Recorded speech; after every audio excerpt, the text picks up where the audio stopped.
Hello बच्चा बड़ी, welcome to CS academy. उम्मीद कर रहे हो आप लोग बिहार बोर्ड 2025 के लिए अच्छे ढंग से मन लगा करके सर झुका करके पढ़ रहे होंगे। ठीक है, इसी तैयारी के बीच में एक और वीडियो लेकर के आ गए हैं आपके मदद के लिए, जो कि यह पार्ट जो है ना 14 वीडियो होने वाला है। Class 12 VVI maths long type and short type Bihar board 2025 part 14। अगर इससे पहले वाला वीडियो नहीं देखे हैं तो प्लेलिस्ट में जाइए, मिशन 2025 के नाम से मिलेगा। फिर भी कोई अगर समस्या आता है तो आप हमें व्हाट्सएप कर सकते हैं, व्हाट्सएप ग्रुप डिस्क्रिप्शन में दिया हुआ है। साथ ही साथ कमेंट्स करके जरूर बताइए कि आप वीडियो कहां से देख रहे हैं। ठीक है, चलो आज क्वेश्चन करेंगे हम लोग 3D का, जो कि लाइन और प्लेन दोनों मिला करके क्वेश्चन होगा।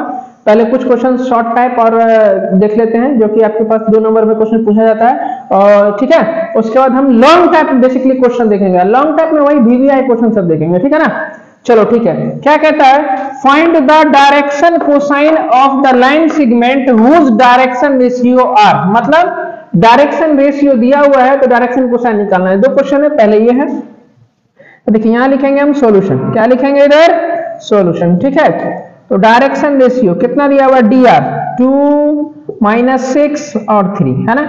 हमें डायरेक्शन कोसाइन निकालना है, तो उससे पहले आप क्या करो, सबका रूट में सबको स्क्वायर करके जोड़ दो। हो गया, ये कितना हो जाएगा, 2 का स्क्वायर 4, यहां पर हो जाएगा 36 अब प्लस कितना 9, तो ये हो गया 36 और 40 यानी 49 हो गया। अब 49 का रूट होता है 7। ठीक है, हमें क्या चाहिए, डायरेक्शन कोसाइन। डायरेक्शन कोसाइन को शॉर्ट में डीसी लिखते हैं, है ना। तो क्या होगा, देखो 2 है, इसमें सब में 7 से डिवाइड दे दो। 2 अपॉन कितना 7 -6 अपॉन 7 और 3 अपॉन कितना 7। ठीक है, बस यही आंसर हो जाएगा, यही हमारा डायरेक्शन कोसाइन हो जाएगा। ठीक है, क्या चाय है, 1 मिनट रुक जाओ बच्चा लोग, चाय पहले पीने दो। ठीक है ना, क्योंकि ठंड में चाय जो है ना एकदम दवाई का काम करता है। अदरक वाला हो तो और मजा आता है। 2 लाइन चाय के लिए हो जाए, क्या बोलते हो, है ना। सुनो, इश्क मोहब्बत सब एक बला है, इश्क मोहब्बत सब एक बला है, ठंडी में अदरक वाली चाय पियो, इसी में सबका भला है। ठीक है, चलो तो अब बताइए सेकंड नंबर क्वेश्चन आप लोग कर लीजिएगा। चलो देखो सेकंड नंबर करते हैं। यहां लिखेंगे डायरेक्शन रेशियो कितना है, 2 - 1 और 2। हमें क्या करना है, सबका रूट निकालना है। स्क्वायर करके सबको जोड़ दो रूट के अंदर में। यहां कितना हो जाएगा, 2 का स्क्वायर 4 -1 का स्क्वायर 1 और 2 का स्क्वायर 4, 4 4 8 1 9, 9 का कितना हो जाएगा, रूट करेंगे 3। अब रूट का वैल्यू जितना निकलेगा सब में डिवाइड दे दो और यहां लिख दो डी सी मतलब डायरेक्शन कोसाइन। 2 अपॉन कितना 3, फिर -1 अपॉन कितना 3, फिर 2 अपॉन कितना इधर 3। यही आंसर हो जाएगा। देखो कितना इजी है, समझ में आ रहा है। नेक्स्ट क्वेश्चन है हमारे पास, देखिए ये सब के लिए हम जो है ना एग्जाम कैप्सूल बनाए हैं, पीडीएफ बिहार बोर्ड मिशन 2025 के लिए। समझ गए, वीवीआई क्वेश्चन का इसमें जो है ना क्या है, सिलेक्टेड क्वेश्चन सब है। ठीक है ना, अगर ये अभी तक नहीं लिए हैं तो व्हाट्सएप कीजिए, व्हाट्सएप ग्रुप डिस्क्रिप्शन में दिया हुआ है, आपको मिलेगा। ठीक है ना, चलो सेकेंड नंबर क्वेश्चन है इसी का हमारे पास। बच्चों देखो सेकेंड का फर्स्ट नंबर क्वेश्चन और सेकेंड नंबर क्वेश्चन है, हमने दोनों क्वेश्चन लिखा है। अब सुनिए ध्यान से, सेकेंड नंबर क्वेश्चन में क्या है, अब आपके पास देखिए, अगर हमारे पास देखिए सेकेंड नंबर क्वेश्चन कहता है find the direction ratio and direction cosine of a line segment, है ना। एक्चुअली में क्या हुआ था, उस वाले मैक में आवाज नहीं आ रहा था, मैक हमको चेंज करना पड़ा, उसका शायद बैटरी प्रॉब्लम था। ठीक है, तो अब यहां पर से देखिए, इसमें कहता है डायरेक्शन रेशियो और डायरेक्शन कोसाइन निकालना है। तो सेकंड नंबर में 2 क्वेश्चन। अब ये कहां से लिखे हैं, ये जो पीडीएफ है हमारे पास प्रिंट आउट है, इससे ये है आपका एग्जाम कैप्सूल, जो कि बिहार बोर्ड 2025 के लिए जो है सारा सिलेक्टेड क्वेश्चन है, वीवीआई क्वेश्चन सब। ठीक है ना, अगर अभी तक आप इसको नहीं लिए हैं तो प्लेलिस्ट में जाइए, सॉरी डिस्क्रिप्शन में जाइए, वहां हमारा जो है ना व्हाट्सएप ग्रुप में मिल जाएगा। ठीक है ना, वहां से आप हमें व्हाट्सएप कर सकते हैं और तभी आपको मिल जाएगा। ठीक है ना, क्या कहता है, हमें डायरेक्शन रेशियो और डायरेक्शन कोसाइन निकालना है। तो हमने सेकंड फर्स्ट नंबर में क्या है 1 0 0 0 1, मतलब पहला वाले में क्या है कि छोटा छोटा वैल्यू है और सेकंड नंबर में थोड़ा सा डिजिट सब ज्यादा है। तो हम इस सेकंड नंबर बनाते हैं तो फर्स्ट नंबर आप लोग से बन जाएगा। डायरेक्शन कोसाइन के लिए क्या चाहिए आपको, डायरेक्शन रेशियो चाहिए। इसमें क्या डायरेक्शन रेशियो दिया हुआ है, नहीं। तो अब यहाँ सीखिए कि पॉइंट दिया रहेगा तो डायरेक्शन रेशियो कैसे निकालेंगे। ठीक है, यहाँ आइए क्या दिया हुआ है इधर, तो पहले वाले पॉइंट्स को मान लीजिए आप क्या x1 y1 z1, दूसरे वाले को x2 y2 z2। अब डायरेक्शन रेशियो निकालेंगे, ये सेकंड नंबर क्वेश्चन बनाना है। तो डायरेक्शन रेशियो का फॉर्मूला होता है x2 माइनस x1, उसके बाद होता है y2 minus y1 comma z2 minus z1, ठीक है ना, ये y है। तो x2 कितना हो गया 1, x1 कितना हो गया 5, कॉमा y2 कितना है -6, y1 कितना है 6, z2 कितना है 3, z1 कितना है -3, तो +3, ये हो गया -4, -12 और 6, है ना। देखिए डायरेक्शन रेशियो को हम कभी भी ब्रैकेट में नहीं लिखते हैं, ठीक है ना। अब हमें क्या करना है, सबको रूट के अंदर में स्क्वायर करके ऐड कर देना है, जोड़ देना था। लिखो -4 का स्क्वायर प्लस -12 का स्क्वायर प्लस 6 का स्क्वायर कितना होगा जी, बोलो। -4 का स्क्वायर 16, 12 का स्क्वायर 144 और प्लस 36, है ना। सबको ऐड कीजिए, कितना हो जाएगा, 6 4 10 6 16 हो गया जी, 16, 4 3 7 1 8 और 1 186, है ना, सही है। तो 6 4 10 10 6 16 8 4 12 6 4 10 6 16, एक बचा 4 3 7 1 8 1 9 196। 196 किसका स्क्वायर रूट होता है, जल्दी बोलो। रूट हटाओगे तो कितना हो जाएगा 14, है ना। अब क्या करो, हमें डायरेक्शन कोसाइन निकालना है। तो यहाँ लिखिए DC, पहला वैल्यू कितना -4, तो -4 अपॉन 14 कर दो, सब में, यहाँ सब में डिवाइड कर दो, 12/14, यहाँ 6 बाई कितना इधर 14, यहाँ 2 2 जा 2 7, यहाँ कितना से 2 6 और यहाँ कितना, ये माइनस था, यहाँ कितना बचेगा 7, 2 3 से और यहाँ पर इतना, यहाँ कितना -2/7 -6/7 और यहाँ 3/7, यही हो गया हमारा डायरेक्शन कोसाइन, ठीक है। ये सीख गया, आपके पॉइंट दिया रहेगा तो डायरेक्शन रेशियो डायरेक्शन कोसाइन कैसे निकालेंगे। तो ये पहला वाला है बन जाएगा, है ना, इसको इसमें से माइनस कीजिए, इसको इसमें से माइनस, इसको इसमें से माइनस कीजिएगा, डायरेक्शन रेशियो निकल जाएगा, ठीक है। इसका स्क्रीनशॉट लीजिए। थर्ड नंबर क्वेश्चन है, show that the line joining the points A and B is perpendicular to the line joining C and D, है ना, मतलब AB परपेंडिकुलर है CD पर, ये प्रूफ करना। ये क्वेश्चन आपके बोर्ड में पूछा गया है 2 नंबर में, ठीक है ना। तो ध्यान से देखिए, यहाँ लिखेंगे हम लोग सॉल्यूशन, है ना, परपेंडिकुलर प्रूफ करना था। पहले यहाँ लिखिए A का वैल्यू कितना है, वो 1 -1 और 2, एंड B कितना है हमारे पास 3 4 और -2 दिया हुआ है। तो पहले इसका डायरेक्शन रेशियो निकालो, कैसे प्रूफ करेंगे, देखो डायरेक्शन रेशियो ऑफ AB, है ना। तो पॉइंट दिया रहता है तो डायरेक्शन रेशियो कैसे निकालते हैं, इसको इसमें से माइनस करो, 3 माइनस 1 पीछे वाले में से पहले वाले को माइनस करना है। तो 4 माइनस, यहाँ -1 पहले से, तो +1, फिर -2, इधर -2 हो गया, ये कितना हो जाएगा 2 5 -4, ये माइनस है, ठीक है। ये हो गया हमारा क्या, ये हो गया हमारा A1, ये हो गया हमारा B1, ये हो गया हमारा C1, ठीक है। अब चलो अगेन दूसरा पॉइंट क्या दिया हुआ है CD, C कितना है बोलो 0 3 2 0 3 2, एंड D कितना दिया हुआ है 3 5 6, तो 3 5 6, है ना।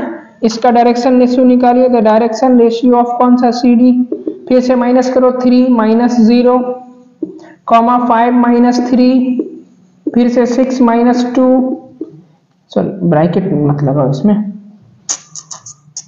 यहाँ कितना हो गया 3, इसको माइनस करोगे 2, यहाँ हो गया 4, ये हो गया हमारा A2, ये हो गया हमारा B2, ये हो गया हमारा C2, है ना। तो जब भी कोई भी लाइन आपस में परपेंडिकुलर होता है, तो परपेंडिकुलर होने के लिए क्या कंडीशन बताए थे, A1 A2 plus B1 B2 plus C1 C2 का वैल्यू 0। आ जाओ नो, अब हमें चेक करना है, क्या चेक करना है, A1 A2 plus B1 B2 और प्लस C1 C2 का वैल्यू क्या वाकई में 0 आ रहा है या नहीं आ रहा है। तो चलो मल्टीप्लाई करते हैं। A1 का वैल्यू कितना, यहाँ 2 इंटू A2 कितना 3, B1 का वैल्यू कितना है इधर से 5, इंटू B2 कितना है 2, C1 का वैल्यू कितना है -4, यहाँ प्लस होता है -4 दीजिए, और यहाँ पर कितना है इधर से C2, सबका वैल्यू हमने पुट कर दिया, ठीक है। मल्टीप्लाई करो, इधर कितना हो जाएगा 6 + 10 और -16, ये दोनों को ऐड करो, 16 - 16 कितना हो गया जी 0 हो गया। क्या 0 आया, A1 A2 plus B1 B2 और प्लस C1 C2 का वैल्यू 0 आया। इसका मतलब है कि AB परपेंडिकुलर हो जाएगा किसके, CD पर। तो लास्ट में क्या लिखेंगे, हेंस AB परपेंडिकुलर किस पे, CD। और यही प्रूव करना था हमको। देखो कितना इजी क्वेश्चन है, समझ में आया? इसका स्क्रीनशॉट लीजिए। 6 नंबर क्वेश्चन है ये, आपके बोर्ड में 5 नंबर में पूछा गया क्वेश्चन है, ठीक है। एकदम ध्यान से देखिए। और इस तरह का क्वेश्चन 5 नंबर में पूछता है, मतलब समझो आप जो है ना लॉन्ग टाइप क्वेश्चन पढ़ रहे हैं, ठीक है। Find the vector and cartesian equation of line. कैसा चाहिए, वेक्टर और कार्टेशियन इक्वेशन ऑफ लाइन जो पासिंग थ्रू करता है, इस पॉइंट से पास करता है, and perpendicular to each of the line. और इस लाइन और इस लाइन दोनों पे क्या है, परपेंडिकुलर है। तो यहां पर लिखेंगे पहले सॉल्यूशन, यहां क्या लिखेंगे हम, सॉल्यूशन, है ना। ध्यान से देखो, पहले लिखिए required equation of line, required equation of line. Formula क्या होता है, x minus x1 by a, y minus y1 by b, z minus z1 by c. ये होता है इक्वेशन ऑफ लाइन। कहां से पास करता है, देखो 1 2 माइनस 4। तो यहां लिखिए it is passing through, it is passing through कौन पॉइंट से, 1 2 माइनस 4। तो ये हो गया x1, ये हो गया y1, ये हो गया z1। ध्यान से देखिए, वो इजी है। तब क्या, x1 y1 z1 की जगह वैल्यू पुट करते हैं। x माइनस कितना, x1 तो 1 अपॉन कितना ये, y माइनस y1, y1 की जगह 2 upon b, z minus z1, z1 की जगह कितना, माइनस 4 तो ये प्लस 4 और अपॉन कितना, ये हो गया। और इसका नाम दे दीजिए आप लाइन 1, है ना। अब सुनो, ये है डायरेक्शन रेशियो। तो A1 हो गया A, B1 हो गया कौन सा B, और C1 हो गया C। डायरेक्शन रेशियो नीचे वाला होता है, ओके। अब चलो, गिवन 2 लाइन और दिया हुआ है, तो यहां लिखिए गिवन लाइंस, गिवन लाइंस, है ना। जो जो ये लाइन है इसका नाम देंगे हम लाइन 2, है ना। क्वेश्चन लिखने में आसान होगा। क्या है, x माइनस 8 बाई 3, उसके बाद y प्लस 9 बाई कितना, माइनस 16, और z माइनस 10 बाई कितना, इधर 7। इस लाइन का डायरेक्शन रेशियो कितना होगा, बोलो, 3 माइनस 16 और कौन सा 7। मतलब A2 हो गया 3, है ना, B2 हो गया कितना, माइनस 16, और C2 हो गया 7। क्लियर है। अब चलो लाइन 3 भी दिया हुआ है। लाइन 3 कितना है, देखो x माइनस 15 बाई कितना, इधर से 3, y plus 29 by 8, z minus 5 by minus 5। तो नीचे वाला डायरेक्शन रेशियो। अब देखो A1 A2, अब यहाँ A3 लो, A3 कितना हो गया 3, B3 कितना हो गया 8, और C3 कितना हो गया -5, ये -5 है, ठीक है। अब यहाँ गौर से पढ़ोगे तो ये देखिए लाइन 1 जो है परपेंडिकुलर है लाइन 2 एंड लाइन 3 पर, है ना। क्या है, line 1 perpendicular line 2 and line 3 पर। यहाँ लिखेंगे according to the question, line 1 perpendicular है लाइन 2 एंड किस पे, लाइन 3 पे। अगर ऐसे लिखते हैं जिस सिस्टमैटिक ढंग से हम लिखे हैं, तो आपके एग्जाम में 5 में से 5 नंबर मिलेगा आपको, ठीक है। तो ध्यान से देखिए, तब जब भी परपेंडिकुलर होता क्या, A1 A2 B1 B2 C1 C2 बराबर कितना 0। तब आ जाइए A1 A2 एक की बार मल्टीप्लाई करते हैं, यहाँ A2 A3 और इसको इस A1 A2 इस दोनों को मल्टीप्लाई करना है, क्या होगा 3A, तो यहाँ हो जाएगा 3A। उसके बाद क्या होता है, प्लस B1 B2, तो देखो B इधर कितना है B2, B2 है -16 और B1 है B, तो इसको मल्टीप्लाई करोगे तो -16B, ओके। उसके बाद आता है C1 C2, तो C1 C2 तो C इंटू 7 कितना हो गया +7C इसको 0। क्लियर है। लाइन 1 जो है लाइन 3 पे भी परपेंडिकुलर है ना, तब क्या होगा A1 A3 मतलब 3 इंटू A, यहाँ हो जाएगा कितना, इधर 3 है। उसके बाद कितना B1 B3 तो 8 इंटू B, यहाँ हो जाएगा 8B। उसके बाद C1 C3 तो C -5 तो ये हो जाएगा -5C बराबर 0, ठीक है। अब देखो यहां से हमें A B C का वैल्यू निकालना था, कैसे निकालोगे, by cross multiplication, by cross multiplication. याद है 10वीं में पढ़ाए थे, नहीं याद है, नहीं पढ़ा था 10वीं, चलो ठीक है। ध्यान से देखो, जिसको नहीं याद है अच्छी बात है, जिसको याद है और अच्छी बात है। ए लिए, ए के सामने वाली को छोड़ दीजिए, आगे बढ़ेंगे। 16 इधर कितना है -5, तो -16 इंटू -5 कितना हो गया 80, बीच में माइनस होता है, फिर इधर मल्टीप्लाई करो, 8 को 7 से हो गया इज इक्वल टू, अब बी लेंगे अपॉन, इसको ढक दो, आगे बढ़ो, तो 7 इंटू 3 21, बीच में माइनस होता है ऐसे, है ना। अब 3 इंटू -5 कितना हो गया -15, माइनस पहले से तो +15 हो गया। यहाँ सी है, सी को ढक दो, आगे बढ़ोगे 0 तो पीछे आ जाइए, 3 इंटू 8 24, बीच में माइनस, ऐसे इसको ढक रहे, 3 इंटू 16 कितना हो गया, अरे 3 इंटू 16 -48 है, माइनस माइनस +48, ओके। यहाँ 80 में से 56 को माइनस करो, 10 में से 6 गया तो 4, 7 में से 5 गया तो 2, यहाँ बी अपॉन कितना 5 1 6, यहाँ 36 हो जाएगा, सी अपॉन कितना 72 हो जाएगा जी, देखो ना, हाँ 8 4 12, 4 2 6 1 7, 5 1 6, 2 1 3, और इधर हो गया क्या 6 4 5, ठीक है। सब में क्या चीज से डिवाइड लगेगा, आई थिंक 12 से सब में डिवाइड है, 12 दूना 24, 12 3 36, और 12 6 72, है ना। तो सब में 12 से डिवाइड दे दो, कॉमन लेके कट जाएगा, कितना 2 बार में, तो 12 दूना 24, उसके बाद कितना इधर 3 टाइम में, उसके बाद कितना 6 टाइम में, अब बराबर हमने माना क्या लेमडा, ठीक है ना। अगर कट जाए तो कट जाएगा, नहीं कटेगा तो ऐसे ही बराबर लेमडा मान लिए, इसके बराबर ये इस सॉरी यहाँ बी और यहाँ हो गया सी, है ना, ये इसके बराबर, ये इसके बराबर, ये लेमडा के बराबर, तो यहाँ से लिख सकते हैं a/2 बराबर लेमडा, तो a बराबर कितना इधर मल्टीप्लाई, अरे यार a बराबर कितना इधर 2 लेमडा, a का वैल्यू निकला। अब b का वैल्यू निकालोगे तो b/3 बराबर लेमडा, तो b बराबर कितना इधर 3 लेमडा, तो c बट्टा कितना है 6 बराबर लेमडा, तो c बराबर भी कितना हो जाएगा 6 लेमडा, है ना। ए बी सी का वैल्यू क्या करेंगे हम लाइन 1 में पुट करेंगे, यहां लिखेंगे हम पुटिंग द वैल्यू ऑफ क्या ए बी सी इन किस में लाइन 1, तो लाइन 1 कितना है x - 1 बाई ए, तो a का वैल्यू कितना है 2 लेमडा, तो यहाँ आप 2 लेमडा लिखिए, बराबर में y - 2 बाई बी, तो y - 2 बाई बी, b का वैल्यू कितना है 3 लेमडा, तो यहाँ 3 लेमडा लिखिए। उसके बाद कितना है z+4, तो z+4 बाई सी, सी का वैल्यू कितना है 6 लेमडा, यहाँ 6 लेमडा लिखिए।